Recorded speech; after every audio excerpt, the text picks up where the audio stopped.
Estamos en Notimundo a la Carta. Una opción para mantenerse informado. Con Gisela Bayona.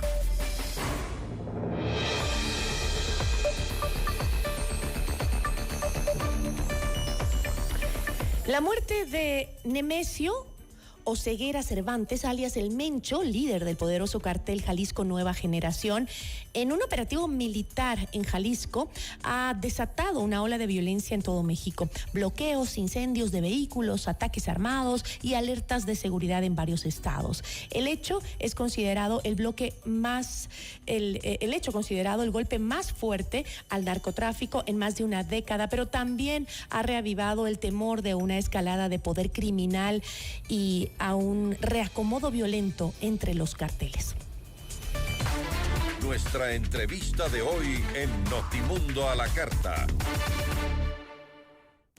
Nos acompaña para analizar el tema el internacionalista Fausto Pretelín. Fausto, siempre es un gusto. ¿Cómo está? Muy buenas tardes. Igualmente, Giselle, gusto saludarle. Muy buenas tardes, como siempre.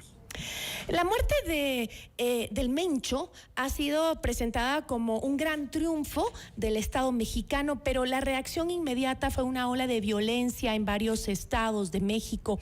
¿Esto demuestra fortaleza institucional o la persistente capacidad de los carteles para desestabilizar al país? Bueno, Giselle, yo creo que el operativo que desarrolló el Ejército de México con inteligencia de Estados Unidos habla de un cambio de estrategia de la actual presidenta respecto al antecesor, Andrés Manuel López Obrador, que durante 6 años su frase favorita fue abrazos y no balazos. Eso deterioró, y respondo a su pregunta, las instituciones mexicanas, es decir, al Estado mexicano, porque le cedió espacio y territorio a los cárteles de narcotráfico, y ahora quiere dar un vuelco, sí, presionado por Estados Unidos, pero también pues a pocos meses de que inicie el Mundial de Fútbol en México y particularmente en Guadalajara, quiso dar un golpe de poder, de autoridad, la presidenta, y eso pues ocurrió ayer domingo. Y las reacciones del cártel Jalisco matando a gente a veces inocente, muchas de ellas, o incendiando automóviles, es parte de lo que se dejó de hacer en los últimos 6 años. Es parte, sí, de la fortaleza del cártel Jalisco Nueva Generación. Está presente al menos en 23 de los 32 estados del país y en muchas partes del mundo, en América Latina, por supuesto.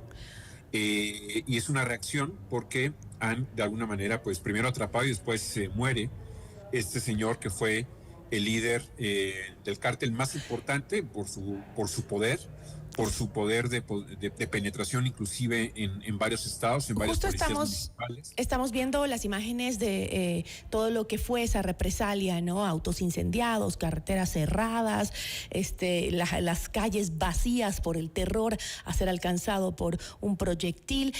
Pero esto que estamos viendo es una represalia coyuntural a ese hecho específico de la captura y luego muerte de El Mencho, o una posible guerra interna que también se puede estar desatando por el control justamente de ese cartel Jalisco Nueva Generación, que incluso es uno de los más poderosos del mundo, entiendo yo.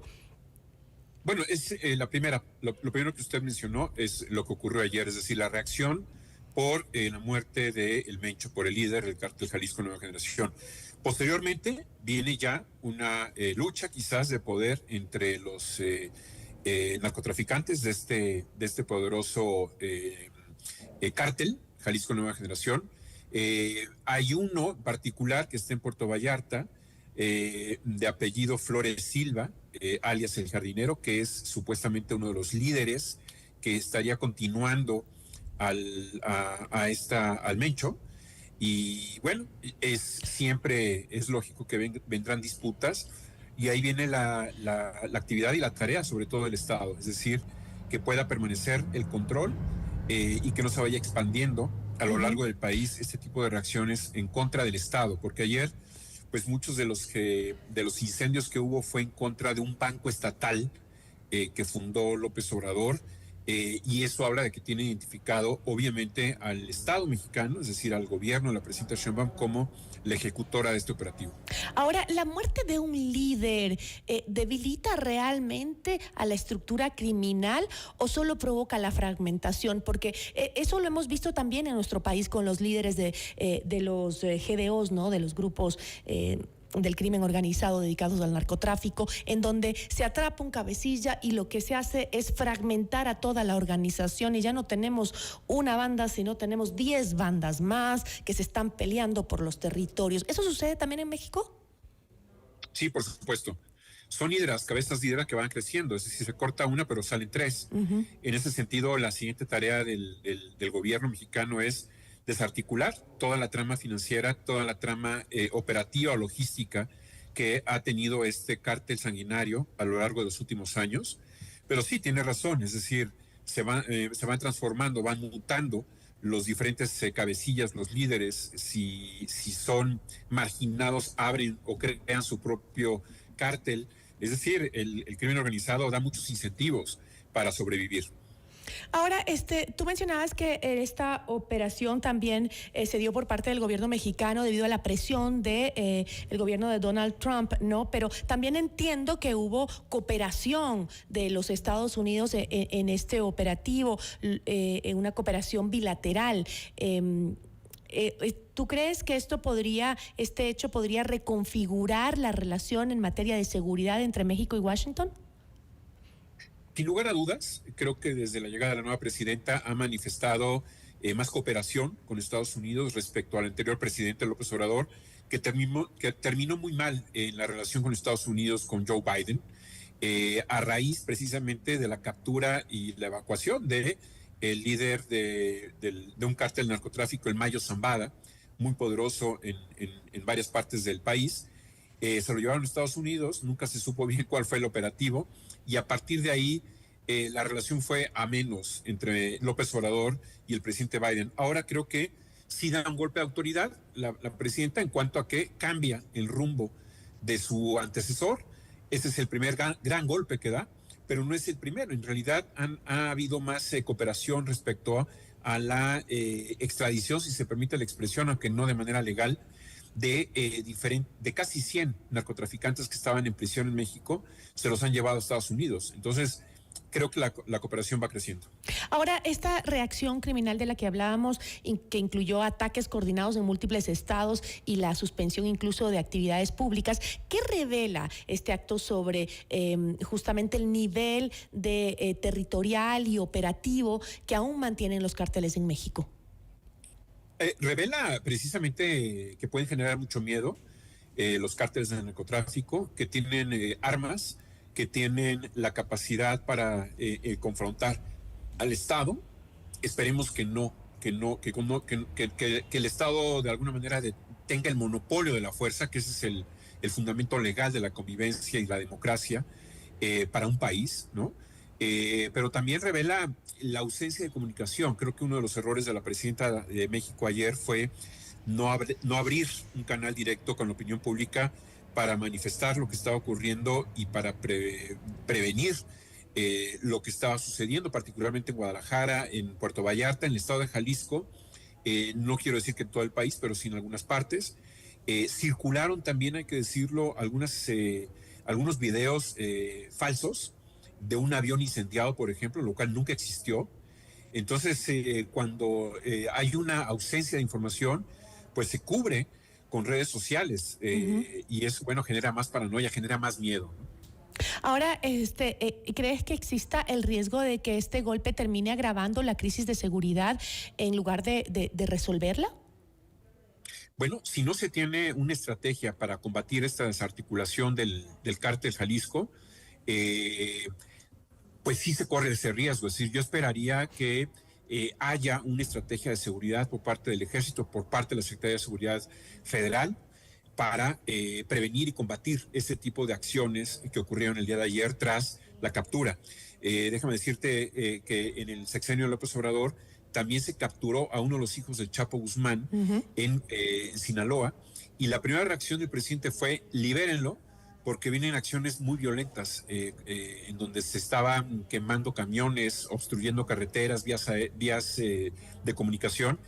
Y eso fue, pues, obviamente muy criticado en el sentido de que el presidente bajó las manos y prefirió liberar a un narcotraficante. Hoy, pues, se capturó o se trató de capturar y murió en el trayecto del transporte de Tapalpa, Jalisco, hacia la Ciudad de México.